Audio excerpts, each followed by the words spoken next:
l'alternance, que d'aucuns considèrent comme civilisée, est une action que nous considérons très marquante dans le processus de l'histoire de notre pays.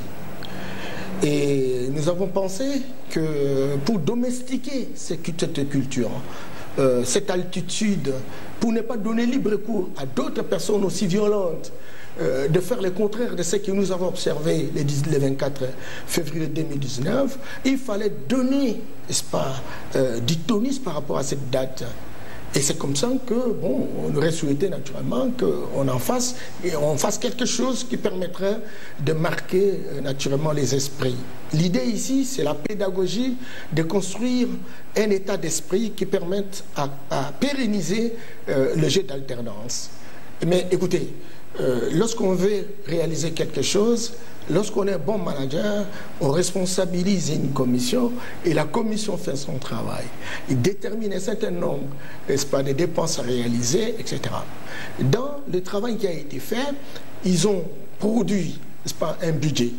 Je ne connais pas assez ce qui s'est passé, quel est le montant réel, parce qu'il y a un montant qui circule dans les réseaux sociaux. 6 millions de dollars. Bien entendu. Alors maintenant, quand on fait ce travail-là, il y a des étapes à franchir.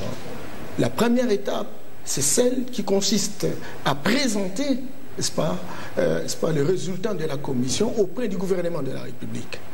Et la dernière étape serait l'étape qui devrait arriver au président de la République.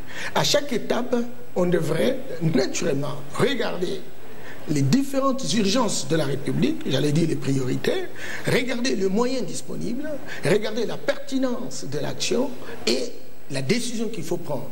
Et vous avez vu, à l'arrivée véritablement de cette question au niveau du gouvernement, il a été estimé que ce montant ne pouvait pas être véritablement dépensé et qu'il fallait revisiter. À ce moment-là, le président n'avait pas encore donné son point de vue. Et quand ça arrive auprès du président, et quand on a véritablement brandi ces montants, je crois qu'il était de bonne loi que le président, n'est-ce pas, prenne la décision de ne pas aller dans ce sens-là, étant donné les urgences et les priorités. Moi, je voudrais terminer cette question en disant, mais c'est comme ça que nous devons fonctionner. La gouvernance, elle suppose la multiplicité des acteurs et la performance des institutions est le résultat de ce qui représente la contribution de chacun dans l'analyse, dans l'examen et dans l'évaluation des décisions gouvernementales. Alors maintenant, si les citoyens, les journalistes, la société civile, le parti politique estiment que ces montants ne correspondraient pas véritablement à l'activité réalisée, ou ce n'est pas une priorité pour la République, et si les autorités écoutent et prennent la décision de ne pas aller dans le sens de ce qui a été proposé par la Commission, il faut saluer. Il faut saluer que, bon, au moins là, nous avons des autorités qui savent écouter le peuple parce qu'elles travaillent au nom du peuple. Jean-Enoch, Norbert Yamba dit qu'il y a lieu de célébrer, de symboliser l'alternance. Mais selon vous, quel format? Format 6 milliards, format réflexion, conférence? Donc, voilà. Vous qui êtes du FCC, parce que il y a certaines langues qui pensent que le président honoraire ou le sénateur à vie, Joseph Kabila, voudrait aussi marquer de son empreinte la visibilité concernant l'alternance en RDC. Non, mais écoutez, il est un acteur majeur, le sénateur à vie, l'Eurovivant, comme l'appelons chez nous. Ce que je vais dire ici, c'est que cette polémique a été plus alimentée par le média, qui en ont fait leur chanson de tout le jour. Mais sinon, j'invite encore les amis de médias d'arrêter cet amalgame. 6 millions, ce n'était pas juste pour festoyer. C'était pour? Ben écoutez, il y a eu des actions bien échelonnées qui ont été établies dans un calendrier coordonné des actions. Notamment, c'était plus pour les actions humanitaires que pour festoyer, boire du champagne comme certains le pensent. Il y a déjà une affaire, comment on appelle ça? Il y a déjà une structure qui s'occupe de cela, le ministère des Affaires sociales et humanitaires peut-être qui peut s'en occuper. Non, pourquoi créer une entité dans le cadre de la commémoration. Mais on peut mettre sur pied une commission ad hoc juste pour une activité, puis cela passe, ce n'est pas éternel comme le ministère dont vous êtes en train d'évoquer. Mais voilà ma petite réflexion là-dessus, parce que comme mon co-débatteur est en train de le dire, aujourd'hui nous devions, n'est-ce pas, se réjouir, mais aussi préserver ou conserver les acquis de notre jeune démocratie. C'était les jalons qui ont été posés, ça n'a jamais existé. C'était pour la première fois. Ça vaut tout son pesant d'or. Nous devons conserver cela, nous devons le prêcher, nous devons l'immortaliser pour que les générations futures s'en servent de modèle ou d'exemple. Voilà au moins l'idée derrière la commémoration que je vais dire du 24 janvier 2019. Donc voilà en quelque sorte, je ne voudrais pas que les gens voient seulement le côté fête où on va dépenser, dilapider l'argent du trésor public pour festoyer. Non, non, ce n'était pas cela. Donc, il y a eu tout un calendrier, je pense, peut-être il y a eu un déficit communicationnel par rapport à cela. La commission devait revenir une fois de plus pour expliquer à long en large à notre population, voilà ce qui est prévu. Voilà 1 million servira de ceci. Voilà 500 000 ira. Quand on dit que l'État n'a pas d'argent, il y a des priorités humanitaires. S'il vous plaît, l'État... Bon, non, non, tout ça, on est en train aussi, on veut trop polémiquer dans notre pays. L'État n'a pas d'argent, pourquoi? L'État a l'argent et pourquoi? Donc voilà toutes ces questions qu'il faudra se poser ou des questionnements là-dessus. Mais ce que je veux dire ici, c'est que les 6 millions n'étaient qu'une proposition. D'ailleurs, rien n'a été acté ou prise en compte. Jusque-là, c'était dans une phase de proposition. La commission a travaillé, a présenté le travail, il a présenté le budget, mais voilà. Donc, on a jugé bon de revoir cela. Mais j'ai senti toute la classe politique, la société civile, le média qui en ont fait. Non, mais s'il vous plaît, dans ce pays, on a besoin, par moment, de poser des monuments qui vont rester éternellement pour servir aux générations futures. Poser des monuments qui vont rester pour servir aux générations futures. Au tout début du mandat du président de la République, Félix Antoine Tshisekedi, on a senti un peu une hésitation, on a senti un peu... on ne savait pas où on allait. En attendant le gouvernement, le président de la République a lancé son programme d'urgence des 100 jours du chef de l'État. Et dans ce programme, il y avait plusieurs secteurs qui ont été énumérés. Comment vous, du côté du FCC, avez pris cela? Comment vous avez analysé cela en attendant que le gouvernement vienne? Mais voilà que le chef de l'État a sauté sous l'occasion parce qu'au lendemain de son élection, le peuple attendait déjà voir ce qu'il a proposé. Mais voilà que le chef de l'État ne pouvait pas rester en train de croiser les bras en attendant la sortie du surtout en vous attendant, vous? Non, non, le FCC? Non, pas du tout, pas du tout. Lui-même l'a si bien dit que nous étions des familles très opposées pendant beaucoup d'années. Il faudra un travail, faudra un travail de rapprochement jusqu'à ce qu'on aplanisse les divergences qui nous minaient entre nous, tu vois. Donc, mais le chef de l'État a dit en urgence poser des actions. Mais je dois rappeler ici que parmi tant d'autres de ces actions, il a dit faire ce qu'on a, la continuité de l'État parce qu'il a récupéré même les anciens chantiers. Jadis entamé ou commencé par Joseph Kabila pour continuer les insérer dans son programme d'urgence de 100 jours. Tout ça c'est pour la continuer, faire tourner l'appareil de l'État afin que le peuple sente que dans ces pays il y a des acteurs, il y a les dirigeants qui font tourner les choses. Donc il ne pouvait pas rester dans son fauteuil en attendant le caprice de politiciens que tu as voulu évoquer tout à l'heure. Donc voilà un peu, nous avons apprécié cette démarche parce que ça devait être mettre le pays en mouvement, booster les choses, aussi soutenir l'espoir qu'a suscité la passation pacifique du pouvoir de notre pays. Norbert Yamba, c'est vraiment bien quand votre ami de la coalition reconnaît que le président ne devait pas rester les bras croisés malgré les caprices des politiciens. Selon vous, programme des 100 premiers jours du chef de l'État, à peu près 304 millions de dollars répartis par 3 structures, Trésor public, 200 millions à peu près. Après suit l'FPI, 70 millions à peu près, pour terminer avec le FONER, 23 millions. Selon vous, l'acte posé par le chef de l'État devait imprimer quelle vision de sa politique? Non, mais c'est une vision qui est basée sur la thématique peuple d'abord. Mais il faudrait quand même que j'ajoute un élément à ce que disait tout à l'heure mon co-débatteur, c'est que, parce que beaucoup des langues se sont déliées pour dire que bon, pourquoi il a géré celle, pourquoi, oubliant de pouvoir photographier le contexte de l'époque. C'était au moment où on venait de terminer les élections, il n'y avait pas encore une assemblée ou un parlement, et qu'il y avait un gouvernement qui assurait les affaires courantes, etc.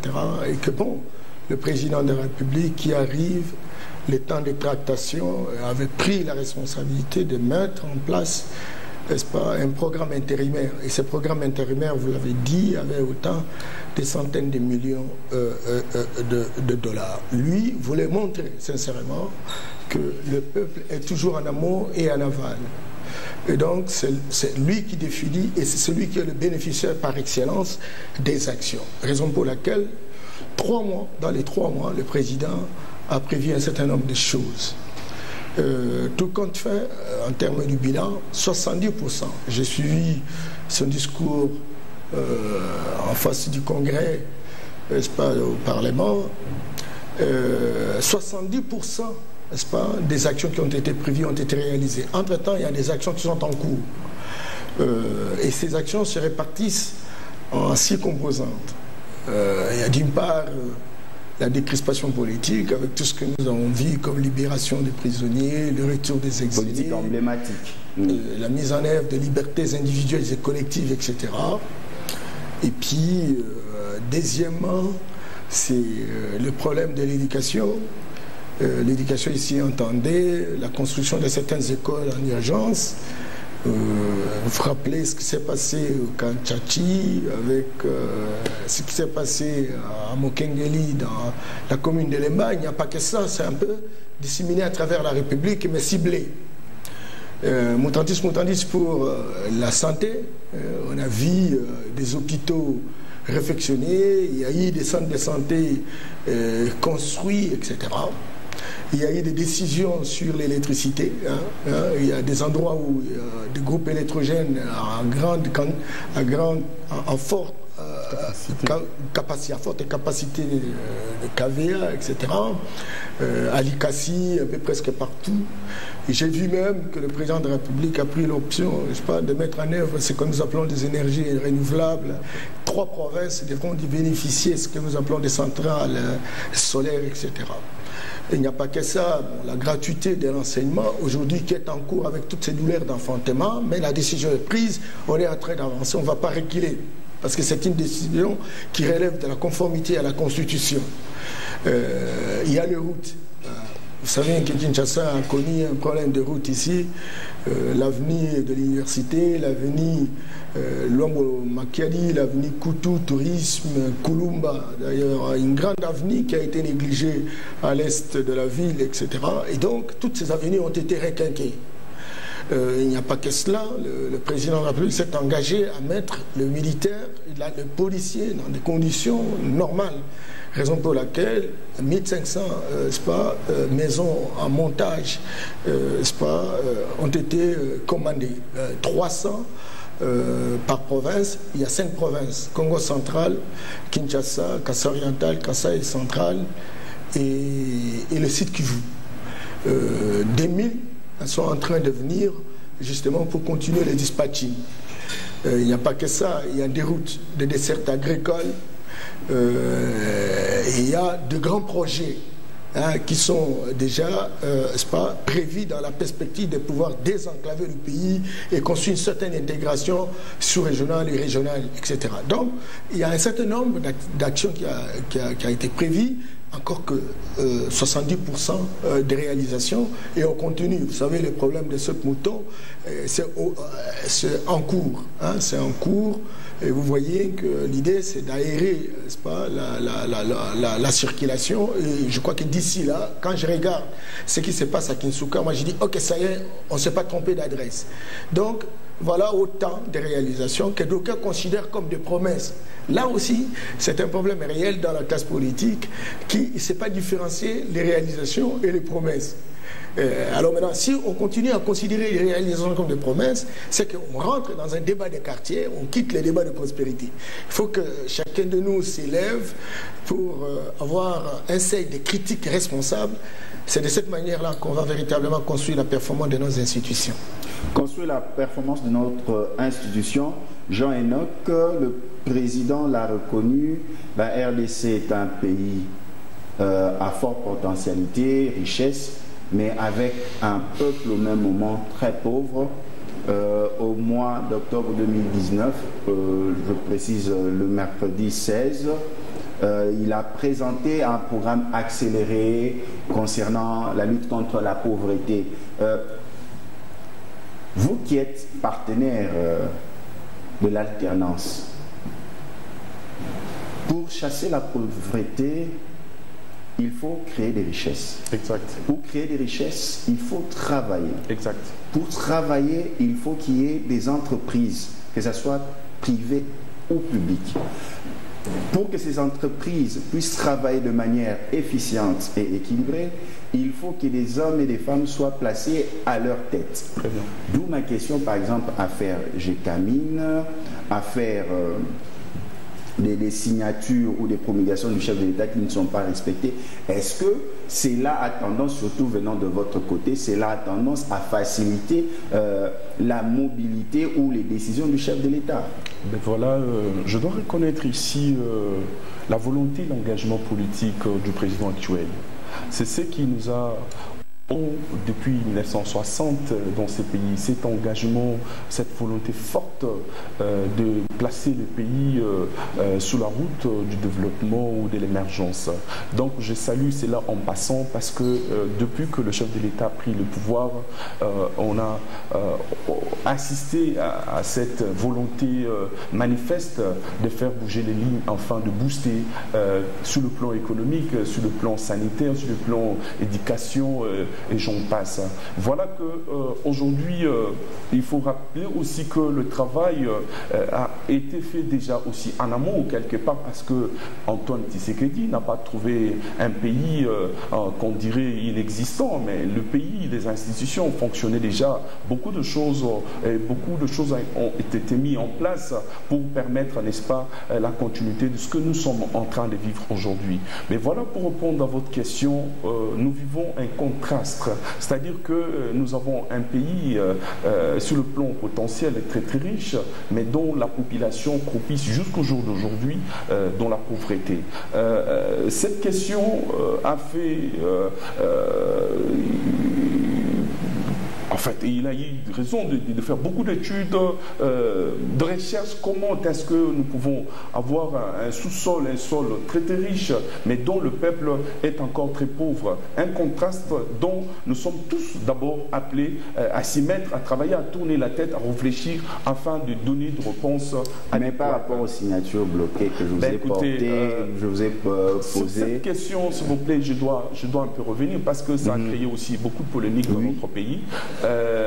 L'affaire de 100 millions avec Albert Youma. Non, s'il vous plaît, je pense que dans ces pays, on évoque certaines questions, mais dont on ne maîtrise pas tout le paramètre. Ça, c'est quelque chose que nous devons vraiment être très vite recadrés. Notamment sur la question de nomination du chef de l'État. Bloqué par certaines non, ce n'est pas seulement. À l'époque, il y a eu un problème de vice de procédure sur le plan juridique. Sur le plan juridique, il y a eu un problème manifeste.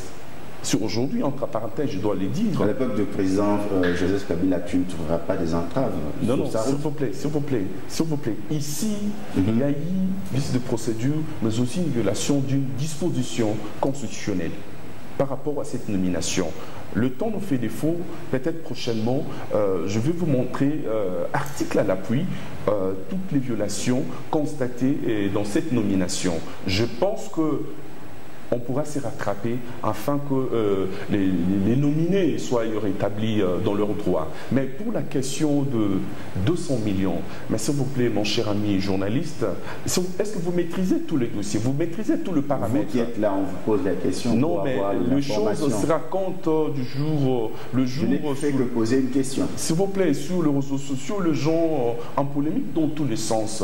Mais il n'en est pas question. En fait, le problème, c'est que je pense que dans une émission prochainement, j'amènerai ici avec moi le document pour prouver et montrer blanc sur blanc. D'ailleurs, les gens ou les compatriotes, les Congolais qui sont accusés, notamment Albert Youma et consorts, ils sont présumés innocents. Mais aujourd'hui, on les taxe de tous les noms, ce qui n'est pas une bonne chose. Voilà que la société, je ne camine pas les trichements d'Albert Youma et ses compagnons, ont signé un contrat de prêt avec la société en face. Mais cette société, il faut aussi le rappeler ici, est sous sanction américaine. C'est une société sous sanction américaine.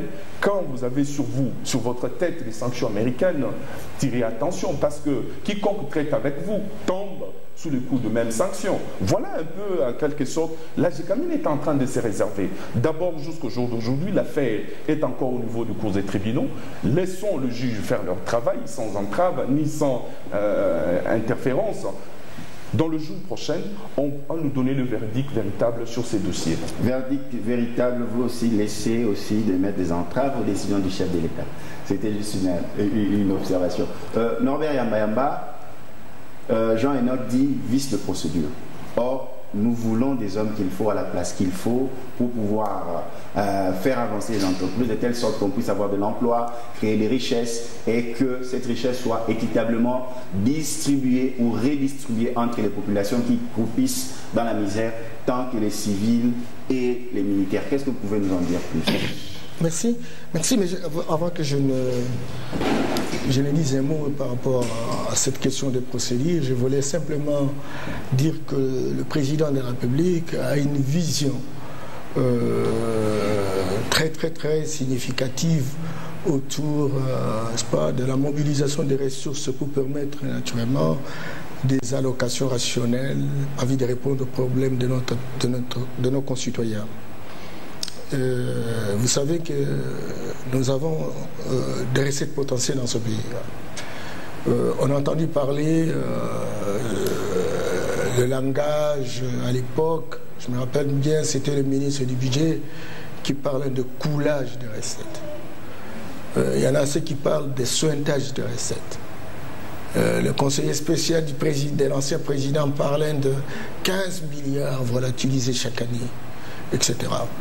Un panel de chercheurs qui a travaillé sur la corruption dans notre pays a démontré que si on arrête la proportion de la corruption en proportion de 30%, on peut aller l'année suivante à 55 milliards de dollars du budget, etc. Tous ces éléments faisant combine montrent très clairement qu'il y a un problème dans notre pays autour des recettes, autour de la gestion des moyens de la République. Ce qui construit le paradoxe entre l'extrême pauvreté et l'extrême construction des îlots d'abondance.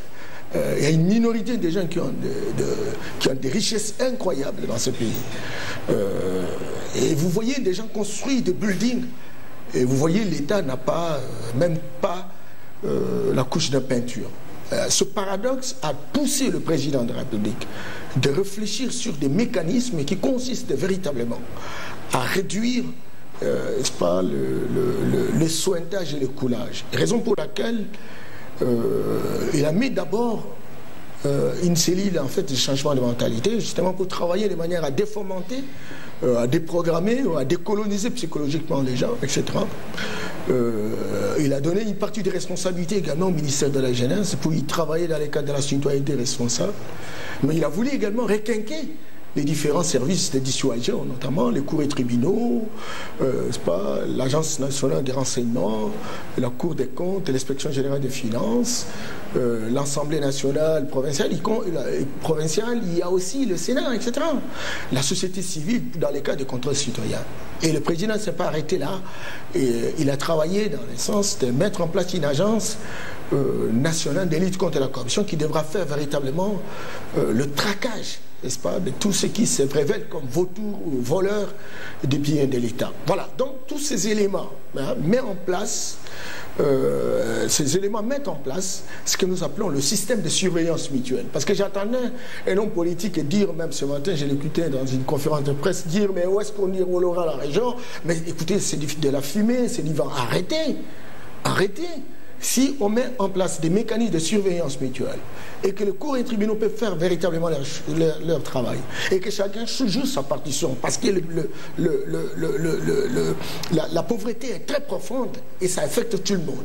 Et à ce moment-là, je pense qu'on peut avoir véritablement de revenus pour travailler. Ça, c'est au niveau de la vision du président de la République. Et nous attendons véritablement mettre en branle cette vision cette année 2020 avec la complicité du gouvernement et avec la complicité des 3 échelons administratifs, l'échelle nationale, l'échelle provinciale et locale. Mais en ce qui concerne la procédure qui n'a pas été respectée, bon, écoutez, vous savez, nous sommes africains. Et c'est comme ça que j'ai toujours dit, chers journalistes, que lorsqu'on est africain, il faut construire notre propre démocratie. Et il faut sortir du paradigme occidental qui relève véritablement du juridisme. Il y a des questions pour lesquelles il faut user ce que nous appelons la philosophie et la pratique politique. Le chef de l'État, c'est l'autorité morale de la République. Quelqu'un dirait c'est un personnage sacré. Lorsqu'il y a des contestations institutionnelles par rapport à ces décisions qui visiblement, je n'allais pas dire que ça énerve la Constitution, ça n'énerve pas la Constitution, mais on peut toujours faire véritablement une discussion par rapport à ces questions, mais si on ne veut plus l'écouter, on le bloque à tout moment, il ne peut plus prendre des décisions stratégiques. C'est qu'on est véritablement en train de désacraliser cette autorité qui est censée bénéficier le respect, la considération pour tout le monde. Et même si, dans l'hypothèse où il aurait commis une erreur, il y a des procédures pour lesquelles on peut utiliser pour ne pas mettre sa personnalité à contradiction avec toutes les convictions et l'espoir véritablement drainé sur lui. Cela. Et donc, il y a des décisions qui ont été prises. Le gouvernement, aujourd'hui, que nous avons, qui entre, n'est-ce pas, presque en marche à partir de novembre, parce qu'en réalité, c'était ce programme intérimaire jusqu'en novembre. En tout cas, j'ai entendu parler le président. Et donc, pendant ces temps-là, on ne va pas laisser la République ne pas fonctionner. Il peut y avoir des décisions, ce que nous appelons des mesures conservatoires. Et ces mesures conservatoires, il faut poser la question sur la compatibilité par rapport à l'intérêt de la République.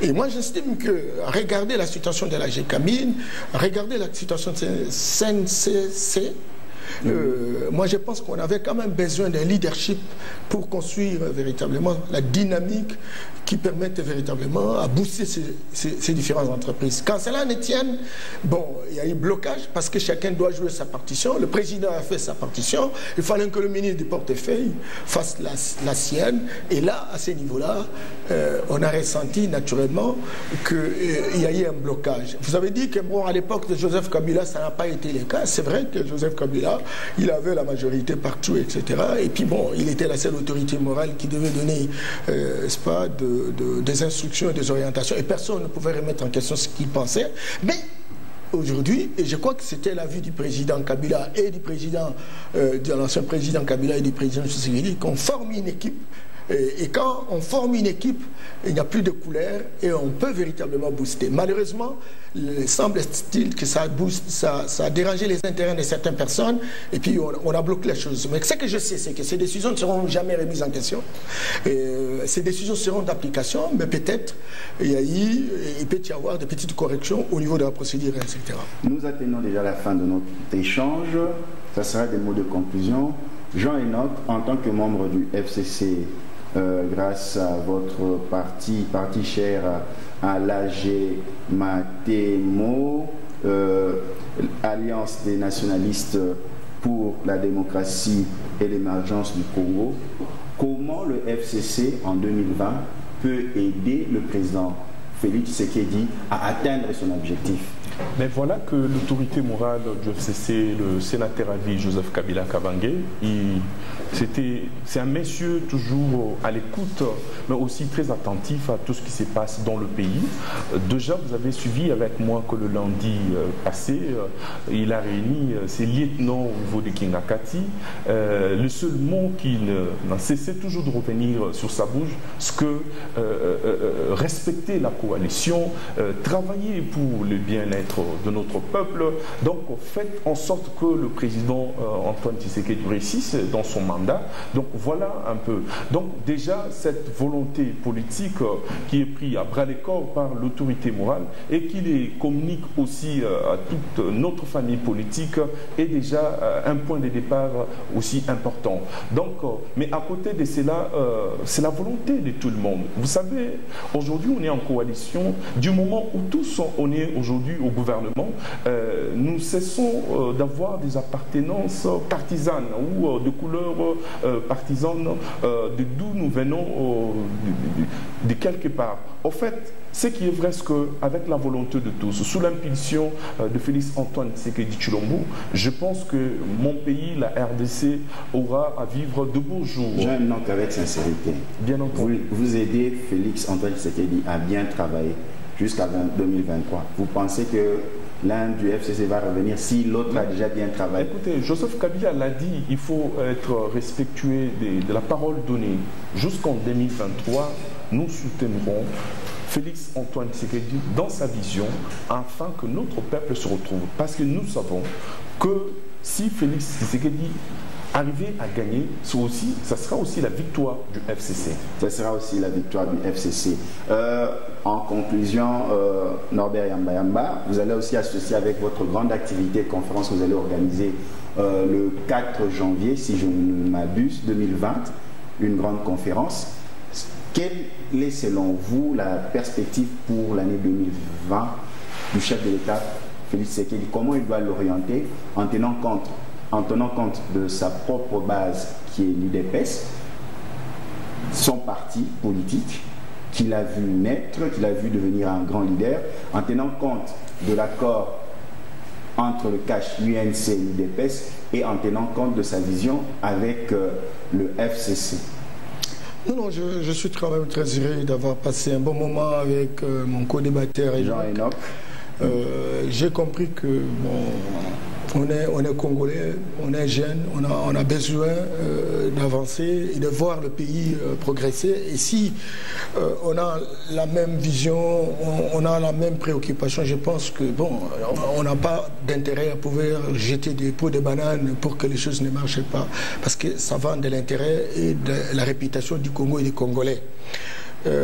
Cependant, je formule le vœu aussi pour exprimer de la même manière que mon co-débatteur, pour dire à mes frères de CACH comme mes frères du FCC, le pays a besoin d'une cohésion et que le FCC doit reconnaître qu'il dispose de 65%, n'est-ce pas, des membres du gouvernement. Donc il a la majorité partout.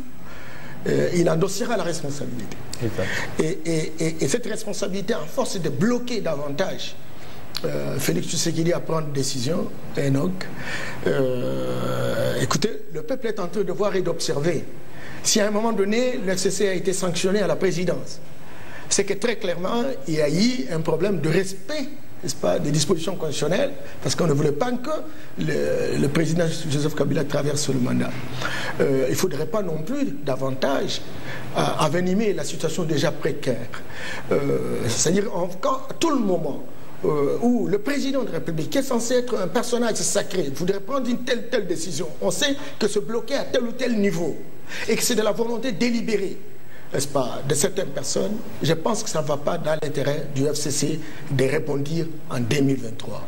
Aujourd'hui, nous avons besoin de travailler dans une sorte de cohésion pour que nous puissions tous gagner. Qu'est-ce qui empêche que même après 2023, qu'on puisse continuer la coalition? Nous sommes tous dans la même vision, dans la même idéologie, pourquoi pas ne pas avancer. En ce qui concerne mon parti, l'UDPS, moi je pense qu'aujourd'hui, plus que jamais, si on dormait jusqu'à 8 heures, on est obligé de se réveiller à 5 heures pour faire le travail. Nous avons besoin de construire l'ancrage territorial, sociologique et institutionnel. Il faudrait que l'on mette en place ce que nous appelons des think tanks, des laboratoires, de boîtes noires qui commencent aujourd'hui à réfléchir pour aider véritablement notre président, notre gouvernement, nos institutions à aller de l'avant. Et là, ça nécessite une organisation, etc. Nous saluons n'est-ce pas, les efforts du président intérimaire, du secrétaire général et de tous les membres du secrétariat national, mais je pense qu'au niveau provincial, au niveau local, que ce soit ville, commune, secteur, chefferie, etc., on a besoin naturellement qu'on puisse y mettre un peu plus d'action pour que nous puissions avoir ce qu'on disait à l'époque sans une par rapport à votre activité pour alors, par rapport à mon activité, vous savez que l'Afrique a toujours été le continent qui a toujours souffert, le dindon de la farce. On a tenté plusieurs expériences. Il y a eu des présidents à vie dans ce pays. Il y a eu, dans des pays africains, j'allais dire, il y a eu des gouvernements de technocrates. Il y a eu des gouvernements de coalition. Il y a eu des gouvernements de la diaspora. Il y a eu des gouvernements de professeurs. Il y a eu des gouvernements de gouvernements. Toutes les expériences ont été réalisées. Quelle est la date, monsieur et donc, ces expériences n'ont jamais donné de résultats. Nous faisons la conférence le 4 janvier. Le 4 janvier 2020, au croisement des avenues Mouchi et Cabinda, à l'hôtel Cabinda Center. À partir de 13h, mise en place terminée, invitation cordiale. Nous allons faire une démonstration et nous allons donner la voie de sortie. Il y a une thématique de la thématique porte sur la problématique sur l'Afrique d'hier, d'aujourd'hui et de demain. On va dessiner ce que sera l'Afrique de demain, parce qu'aujourd'hui, on n'a pas l'air véritablement d'avoir servi notre peuple. Merci, le temps c'est le temps. Merci à Jean-Enoch pour votre participation, ça ne sera pas une dernière fois. Merci à Norbert Yamba, merci à la grande équipe.